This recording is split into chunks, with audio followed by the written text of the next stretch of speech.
Hello, everyone, and welcome to Full Time to Travel Time.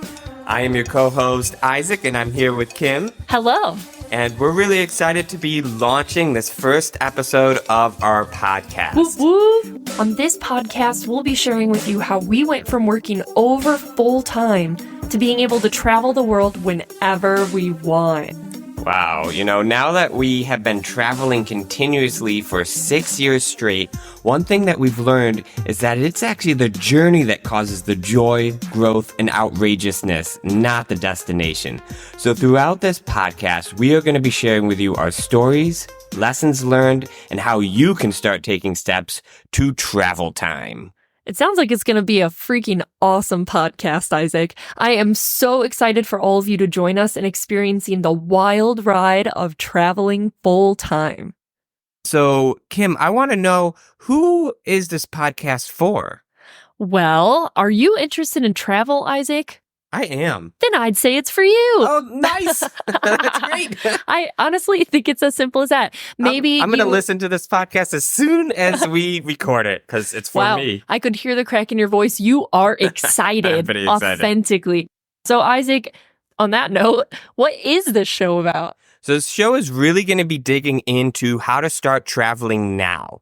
We're going to be exploring extensively the U.S. and road tripping around the U.S. We're going to be exploring all of the amazing national parks that the U.S. have. And we're also going to be dropping tips onto how to travel internationally as well. So we're going to have all these different tips. We're also going to be talking a lot about how to free up your time to be able to travel more. Yes. What we really learn is systems are key. So we're going to be talking about systems, and we're going to be talking about people in different phases of their lives. We're going to be talking to entrepreneurs who want to grow their business and systemize their business and to allow them to travel full-time like we have. We're going to be talking to people who work full-time and still want to travel and figure out how can they create systems in their lives to allow that travel to run smoothly and enjoyably. That sounds like some pretty exciting content, Isaac. Oh, well, thank you. So next up, I want to ask you, Kim, because we're going to be covering a lot of topics on this podcast. Can you tell me 3 things you're really excited about covering that are going to be on upcoming podcasts? Ooh, juicy. All right, rapid fire. Number 1, road tripping the national parks. That is super exciting, especially exciting to people who maybe have never visited a national park. Vroom, vroom. Number 2, systems is my life. So just the fact that I get to tell and teach you guys about how to use systems. Maybe you don't know what the heck a system is. We're going to let you know. It's awesome. It's going to free up so much time. Number 3, all the just tips and tricks that this genius man next to me, Isaac, I call him the navigational wizard, the navigation wizard, that we get to share with you. I'm really excited about those tips and tricks that we get to share with you guys to figure out how the heck you travel like us. At this point, we're traveling 6 to maybe 8 months out of the year. Yeah. Awesome. Yeah. And what about you, Isaac? What are 3 things that you're really excited about to share? Yeah, so, as Kim said, I'm really excited to share about road tripping. Of all the different types of travel I've done in my life, I love road tripping. And America is one of the best countries in the world to do awesome road trips on.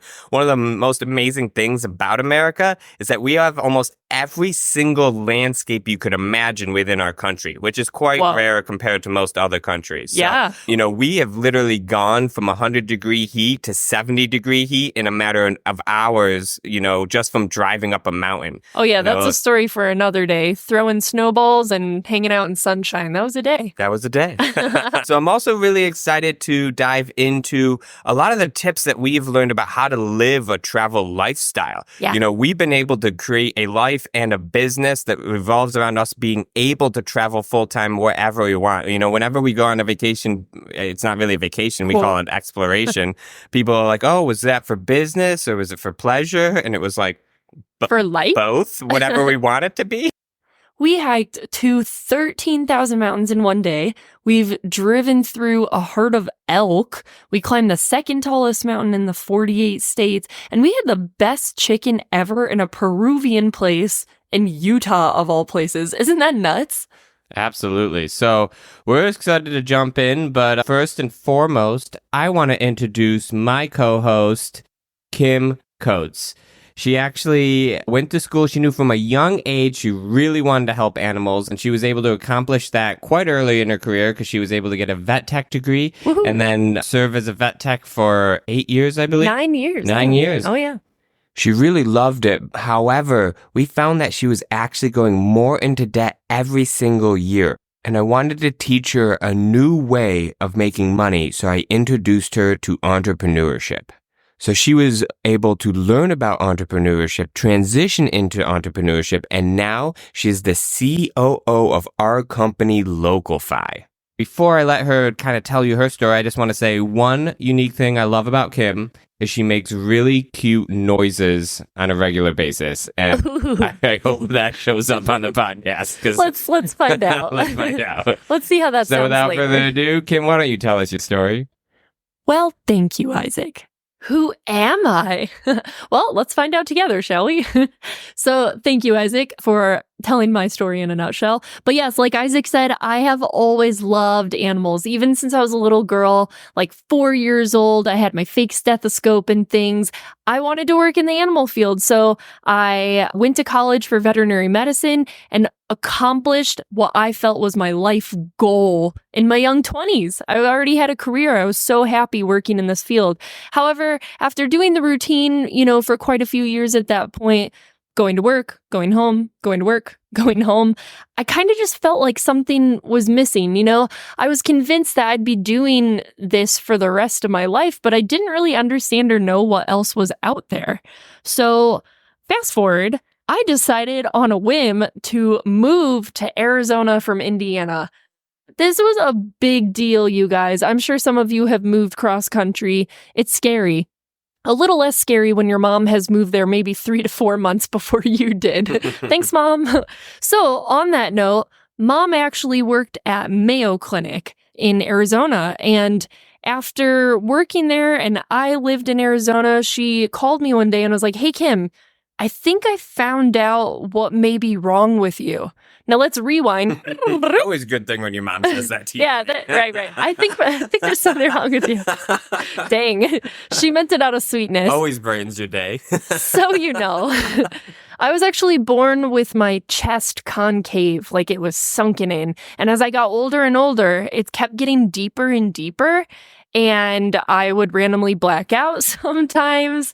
And I was just really tired all the time. But Mom actually heard some other people having my symptoms. And sure enough, guess what, guys? I had a pretty serious issue. My heart was pancake shaped. Right. It's not supposed to be flat. Right. And your parents had taken you to see doctors while you're growing up and you kept getting misdiagnosed where in your hometowns. Oh yeah, they were like, "Oh, have some antidepressants, you'll be fine." You guys, you'll get to know me. I'm like the happiest ray of sunshine maybe you'll ever meet. But no, it was crazy. So eventually they're like, "Hey, you need to get into surgery ASAP." Thank you, Mom, for finding out what was wrong with me.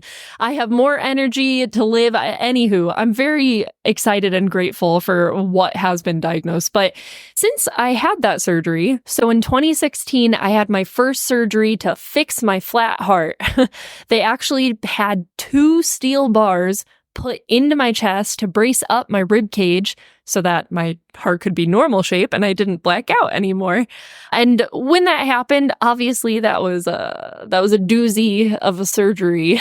It hurt pretty bad for a little while. But with that, I was still working in the vet field. And guess what happens when you're around animals who aren't particularly fond of getting their blood drawn? I got kicked in the chest a couple of times. It hurts so freaking bad. Like I can feel it just talking about it right now, how bad that. And then I would come home from work and I'd be in pain because I've been kicked by dogs and cats and things. So actually, after I had my first surgery in 2016, apparently I was mean. Let me just say, I was on a lot of hardcore drugs, so I didn't feel the pain. And like even my family was like, "Kim, you're not very nice right now." So sorry, guys. Isaac was actually so nice and supported me through this tough time. And do you remember the first meal I cooked you? no, tell me. Really? You don't remember? I was on drugs. It was the first time you told me you loved me, but she was on heavy. Oh, that sounds about right. It involves food. Yes, I love you. So it was my Cajun cauliflower tacos. Oh, snap. Yeah. Dude, those are so good. We'll have to share the recipe to people too. But yes, on that note, I was visiting my aunt and uncle's house. Isaac was with me, and I think we may have been pet sitting, Right. perhaps. This is a few months later where we're actually dating at this point. Right, kind of dating. I'm still not into commitment super much, but anyways. So I'm working at the vet field. I come back to the house, and Isaac's like, Kim, I have a surprise for you. And the computer is open, and he shows me a website that he created. And it's like a picture of a warm, like orange, glowy sunset with a silhouette of a woman with a ponytail walking a dog. And I was like, what's this about? And so you guys know I'm really terrible at connecting the dots. I'm also really terrible at receiving jokes. That should be another podcast. She is bad at it. So with that being said, you guys, obviously, he made me a website. But the question is, Isaac, what was your thought process in making me a pet sitting website? Well, it wasn't a joke, Kim. So, Kim and I had, I think at this point we were either living together or we were certainly dating, and you were coming home from work every day just in a lot of pain because you just couldn't do the same job you were able to do before the surgery as you were recovering from the surgery.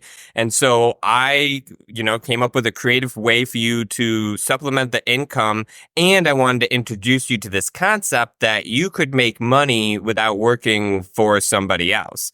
And so I built her first pet sitting website, and I really just built two things. I built her Google My Business profile and her pet wedding. But I can't even say it. Is this a tongue twister? Pet sitting website. There you go. There it is. And from that, within a matter of months, you were able to completely supplement all of your vet tech income with pet sitting. And pet sitting was far less aggressive on your physical body than being a vet tech was. Most of them were snuggly. They just wanted to lay in my lap and let me pet them. But because you had your degree and you were so good with animals, you were getting great jobs, Oh my gosh, yeah. Isaac, that's really heartfelt. That was so extremely thoughtful of you. It was pretty And thoughtful. honestly, I don't know where I'd be right now if, I was still working in the veterinary field. I'd probably be exhausted and maybe a little sad. I loved what I did and I really contributed, but I'm so happy and excited for the life we have built now. Absolutely. And that we get to share with all of you. So thank you, Isaac. Yeah. And with that, I want to pass the mic over to my co-host, Isaac, but I want to spitfire, rapid fire, some fun facts about Isaac. Number 1, his dad ran the International Mask and Puppet Museum. Yes, you heard that correct. That means Isaac knows how to stilt. He knows how to juggle. He even made money from juggling. And yes, he was the butt end of an elephant, correct? But an elephant costume. Oh, I should be more specific. It was a puppet. Yeah. It was a puppet. This is not rapid fire. Number 2, he can play the didgeridoo. You don't know what the didgeridoo is? Look it up. Good luck spelling it. Number 3, he's actually really great at producing music. That intro that you heard on the podcast today and all future music you will hear in the podcast is created by yours truly, not me, but Isaac. The Elusive Dragons.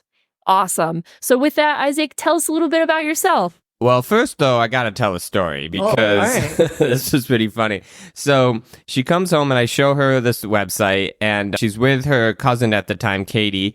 And I decided to do some mind reading magic trick on them. Oh, my God. And, it's a pretty cool magic trick. And so I did it to both of them and I'm blowing their minds. But I only half believe Isaac at this point. Right. He's really smart, guys. And guys, it's a magic trick. Of course I'm not reading their minds. Right. It has to be fake or something. But so previously, Kim and I had actually just gotten back from our camping trip with a bunch of friends. And while we were camping, Kim tells me, she goes, "Oh, by the way, I hid something in your room. You're never going to find it." Do you remember what you said to me? I also regret telling you this. I honestly am terrible at surprises. And I hid something in Isaac's room. And I was so freaking psyched about this. But then I kept thinking about it. And I was like, man, I want to tell him so bad. But yeah, so I do remember. I did tell you. And you told me that if I didn't find it in 3 months, you'd let me know where it was. Oh, you yeah. were super confident. I was so confident. not going to find it. It was going to take you years. All right. So we get back from this camping trip. I go into my room. I'm unpacking, and I suddenly remember what Kim said. And so I just do a quick scan of my room, and I remember scanning the room and being like, "Oh, it could be over there," and then keep scanning it. And my eyes fell on a picture frame she had given me with a picture of us in it. It was really cute. It was like one of our first trips ever to the Grand Canyon. Right. And I was like, I bet you she hid something in the back of this picture frame. It's literally the first place I go and check. Crap. It was the only thought in my mind of where to hide something. So I go in to check, and honestly, I thought there'd be a risque picture of you in the back of that. You wish. But wouldn't have been mad. Damn, next present. Right? But what she actually left was much sweeter and very caring, and it was an entire list, and it read the 50 things I love about Isaac. And it was really, really touching, honestly. And it was one of those things I kept with me for as long as I could. I don't know where it went at some point. But whenever I was having a bad day, honestly, I pulled it out and read it and just made me feel a lot better. So it was a very, very thoughtful gift. And me seeing how thoughtful this gift was, thought, she doesn't think I'm ever going to find this. I can use it in the future, so I'm not going to tell her that I found it yet. So here we go, back to me reading their minds. And so they don't really believe I'm reading their minds, but they're also both like, how are you doing this? And I was like, all right, let's forget about, this trick I just did. I'm just going to read directly from your mind. And stared into my eyes. And I was like, you told me there's something hidden in my room and I'm never going to find it. Do you remember that? And she's like, yeah. I was like, I just want you to think about what that was. And I'm going to try and... He was trying to mentalist me. And so I see us thinking about it. I was like, all right, so is the number 50 involved? Now I'm starting to freak out. Kim's mouth just drops open. I'm thinking too hard. And she's like, how are you doing this? And so like, I don't entirely remember what I said, but there's different like things on the list. And I was like, oh, he was being full out. He shut his eyes. He's like, I think I see a dresser. And I was like, oh my God. I was like, where is this going? Like you were just well, and I even one of the things you say that you loved about me is I always smell like mint because I use mint essential peppermint specifically. Yeah. And so I was like, I feel like there's a smell coming to me. Like, is there something about peppermint? So I was really milking it. And Kim was freaking out because she, in her mind, couldn't believe that I had found this thing up, and I still didn't tell her. And I kept doing this. And even like more, my cousin weeks. Katie was looking at me freaking out because I was freaking out. Right, because you're like, Katie, I swear I didn't tell him any of this. Oh, man. So yeah, that was fun. Yeah. I mean, when did you eventually tell me? It was weeks and weeks later, because every once in a while I think I'd like read your mind again, like, I think something else just came through. You'd like read something off of the 50 list and I'd be like, I'm baffled right now. Yeah, she had no clue I was reading her mind. So I have no idea how we got to that story, but it's a good story. It's a good story. Yeah. So getting back to the podcast. That was my rewind noise. As I grew up, I actually graduated from college. I got an executive HR position at Target. I was doing quite well. I actually got my store to be one of the top scores in the whole district, but I knew something was wrong. And I actually left Target because, my life just wasn't, there was something odd. And I started going through just medical testings, and I found I had severe sleep apnea. So I was waking up over 40 times an hour, and I hadn't gotten REM sleep in over 2 years. And that part of my life, I really call like a gray moment because I couldn't really see color for that period of time. My parents were very supportive. They let me move back home as I figured things out, and I went on a 2-year journey of get Isaac healthy as F. As F. Healthy AF. AF. And did a lot of different things to switch my whole life. And from there, I really started exploring entrepreneurship. And honestly, one of the number one things I did during this time that made such a huge difference is I kept learning. And so I was actually learning a lot from one of my favorite teachers, Pat Flynn. And I learned all about how to create residual revenue, how to create, courses, podcasts, all of the stuff. And so it's very fitting now that 10 years plus later, I actually joined Pat Flynn's community, took his podcast course, and launching a podcast. So that's pretty awesome. And where are you from, Isaac? I'm from Syracuse, New York. Also, just so you know, folks, I obviously know this. I've been with Isaac almost 10 years. But so yeah, he also traveled from upstate New York all the way to Arizona where we met. Yeah. Yeah, it was a goal of mine once. I was actually living in Australia for a while, and I was talking to Ozzy once, and I was like, I've traveled around your country more often than you. And he's like, yeah, but I bet you I've traveled across America more than you have. And I was like, Burn. damn. And so from that moment, I had a goal to drive across the country, and I was able to accomplish that in, I think, 2017, 16, we can't remember. But Isaac got distracted because he came to Arizona, and I guess there was like a pretty girl or something that... Or something. or something. So he never left. But I leave all the time. Yeah, but that is a fair point. let me explain that. We migrate with the birds. Yeah, we migrate with the birds. We just come back in winter here. So right. It's not a bad place to come back. And so, when I really wanted to start traveling more extensively, I wanted to help Kim be able to transition. And so I surprised her, like you said, with a website, and really to help her kind of both learn how to be an entrepreneur and something that she could actually do as she was recovering from surgery. She was able to supplement all the money she would have worked as a vet tech into her pet sitting company. They are little fur babies. Within just a few months, because we set up... Shocking. Right, I set up her Google My Business profile, which if you have a business and you don't have one of those, you're missing out on a lot of free traffic. Oh, that's on a future podcast. We'll talk about it. Yeah, we kind of know a little bit about that stuff. Yeah, Google and then a website, and that was really it. Those are the two main, assets. It took me about 3 or 4 hours to build both of those where you were out one day for you. I will say it was a terrifying start, but really exciting. What a smooth transition out of the animal world into the marketing world. So that's really how we got started. And after she experienced it, she was like, oh, there's this thing on entrepreneurship. And that's when Kim and I really decided, well, we're jumping ahead a little bit here. But I think what Isaac's trying to say, honestly, is I had no idea that doing something outside of what I'm used to could create so much more time freedom. I was pet sitting. I was staying in people's houses and mansions and pet sitting. And I'm like, I'm not working 12 to 14-hour shifts.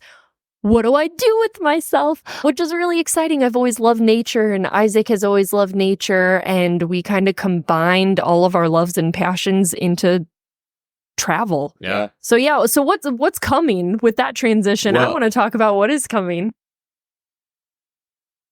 Whoa, Kim, do you hear that noise? What could it mean? I think it's time for National Park Adventure Quest. And what game is that?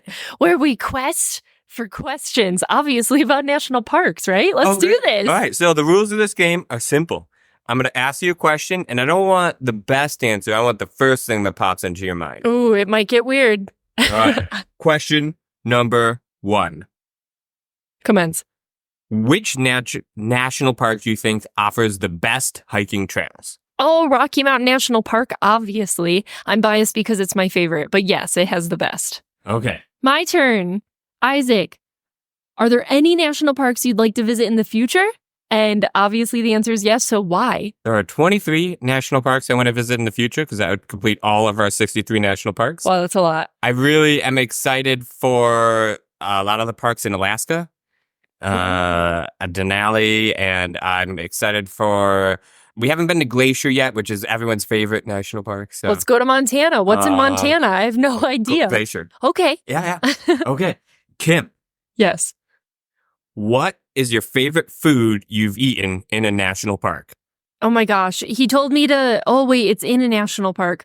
Ooh, what if I just say, Isaac, freak out. Information overload in my head. It's overflowing. Okay. For some reason, the only thing I can think of is Isaac's favorite meal, which is ironic. I know it's fine. Yeah. But it honestly is the first thing that comes to mind. Hey, that's a great meal. So we're in Yellowstone, and I'm pretty sure, everything was shutting down because it was late at night. Barely made it to the dining hall before it closed, and we're in Yellowstone. There's nowhere else to eat. Legitimately, we had to run. Yeah. We run down the pathway. I think it's Lakeshore Lodge or something. It's on the lake. It was really beautiful. We finally get there.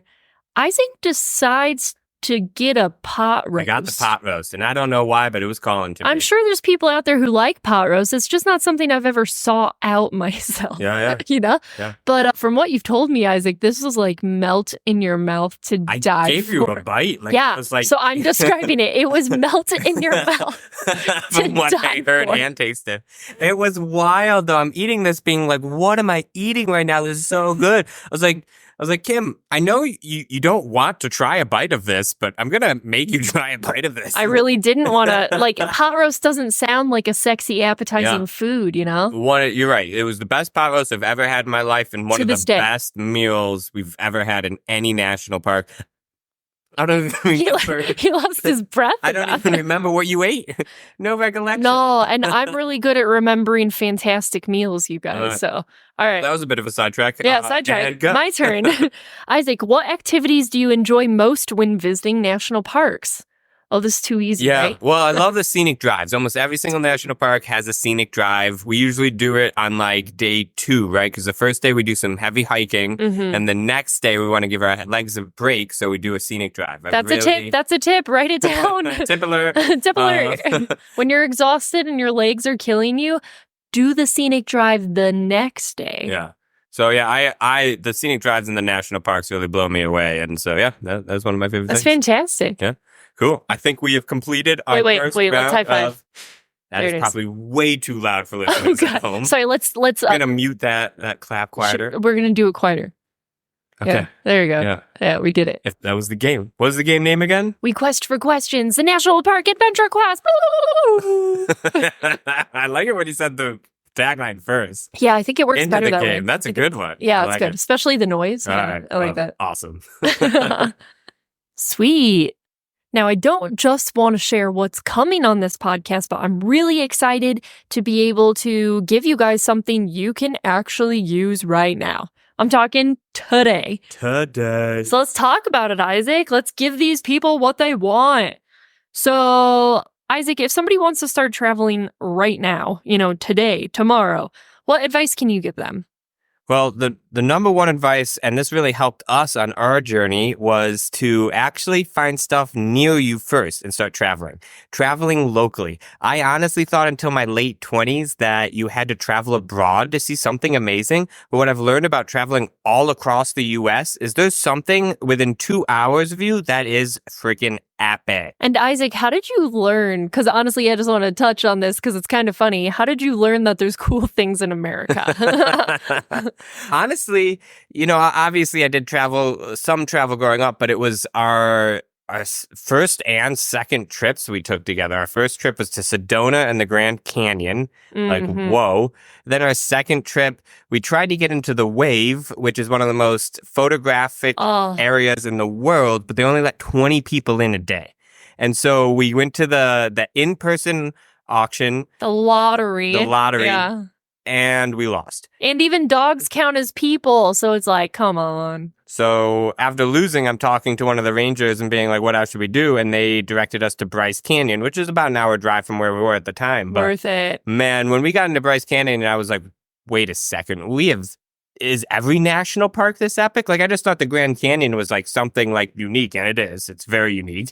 But like every national park is epic. And that was really what launched our like, whoa, we need to start seeing every single one. Right. And we need to help you guys be able to see these awesome, magnificent pieces of the United States, whether you live in the US or not, to be honest. So going back to the question, though, how do you find something local that's epic near you? So one of the things I always search for is national parks and national monuments. Where do you search for them? I mean, if you go just onto Google Maps, I use a lot. I'd say 70% of my research is done just through Google Maps. Thank you. So if you just search for national parks, national monuments, it will pop up, either parks or monuments in the area. Not always 100% accurately, honestly. But, so that's one of the main things I search. But honestly, one of the things I search for a lot is tourist attractions near me. I know it sounds kind of weird, but there's so many cool things and a lot of different things. We found some amazing art museums because of that search, piers, scenic spots. Like you find all sorts of very cool things when you type that in. Tourist attraction is a very broad term, so I can totally understand how you find very strange, wonderful things. And what's key is, you don't want to just search it from a zoomed out portion in your map because that will bring you to the closest city. But if you're trying to travel outside of cities, which are a lot of very cool things outside of cities, you actually want to scroll up on the road to like different areas that you'll be hitting on your road trip and redo that search within that square on Google Maps, and new things will pop up. I mean, one day, we woke up, Kim never knows where I'm bringing her the next day, right? Nope. And I'm like, well, we're going to go to the world's smallest church, I was like, great, what does that mean? And also, I'm so ready. Right?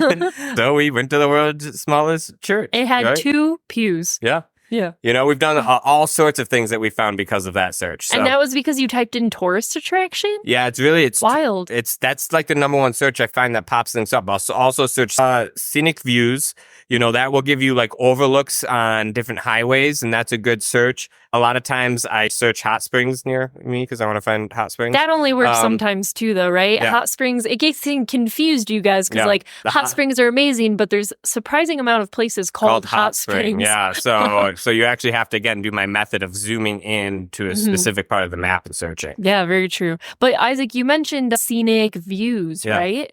Well, one thing I know we both really love is scenic drives, right? You want to enjoy the journey, not just the destination, you guys. So with that, how do you, Isaac, find the most scenic drives when you're planning out our road trips? Right. So it's kind of going to sound silly, but it really works well. So if I know my destination and I'm trying to plot out the route I'm going to take to the destination, I honestly just go onto Google Maps again and I look for squiggly lines. I look for switchbacks. So if the road is making like a lot of S looks and squiggling back and forth, that usually means it's a scenic road. And if it has switchbacks, which look a little bit different than like squigglies, because some squigglies will be following a river, right? Some squigglies will be going down or up a hill. But if you see switchbacks, which are kind of like consistent S's, that almost like always zigzags, means right? You're going up a mountain.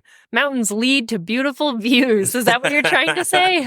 Yes. Yes. We're going to go with that one. That's super cool, though. So yeah, I always look and you can find some amazing things. Now, one thing, if I really want to, kind of see a little bit more what the road looks like on Google Maps, I'll actually go to satellite view and that will zoom in because sometimes it will look like a squiggly ride, but I can see that there's trees everywhere that I'm just going to be driving through a forest and I'm not going to see anything. Oh, that's a good point. Sometimes I see it's not a paved road, which we love doing non-paved roads, but we want to know before we get into it. To be prepared before I drive onto that. So yeah, that's one of my top tips. I'll find the squiggly roads. I'll scroll alongside the squiggly roads, consistently searching for tourist attractions near me or scenic spots or hiking. And we've found so many. What is it? The belly of the dragon. Oh my remember gosh. That? Yeah. Isaac took us, I'll keep it short, but essentially he took us off the side of a road. It wasn't even a trailhead or anything. And I was like, where are we going? Because, I drive, he navigates. This is our system that works. And he was like, Kim, we're going to the belly of the dragon. And I was like, okay. And I just follow him. We end up in like a giant tunnel made from what? Water erosion? Yeah, I think it was they essentially built the tunnel to allow floods to not like knock out the highway above it. Right, because this was underneath hidden the highway. Under the highway. But you can't even hear the highway. I mean, you're buried deep into the ground. You are buried. But you guys know, put that one on your list. What state were we even in? Utah, maybe? I think By Cedar City? May have been Utah. Yeah, that was bonkers. But you see what I'm getting at. He finds all sorts of crazy, strange, wonderful, like jaw-dropping things just by using Google. By using Google Maps. You guys can do that right now. Yeah. Like, do it in your area and find out all the things that you don't know are around you. Yeah. Yeah, you'll be amazed. Within 2 hours is something epic that you probably have never either seen or heard about or never visited. So. And what a great idea, Isaac, for, within 2 hours. That's a pretty, great solid start for beginner travelers as well, who are like, oh, I don't know if I can give up a whole weekend or, take a day trip. This is a great first step to taking your first adventure, which we are super excited to hear about if you ever feel like sharing it with us. Thanks everyone for listening, and in next time's episode, we'll be talking about our favorite scenic drives and, even more exciting, the origin story of our first trip together. Yeah, Kim, I'm really excited to talk about that. And I do want to let everyone know if you want to find out more about Belly of the Dragon and how to get to it, you can go to our website, fulltimetotraveltime.com, and we will have a whole piece about how to access the Belly of the Dragon. Until next time, it's full time to travel time.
Whoa, Kim, do you hear that noise? What is it?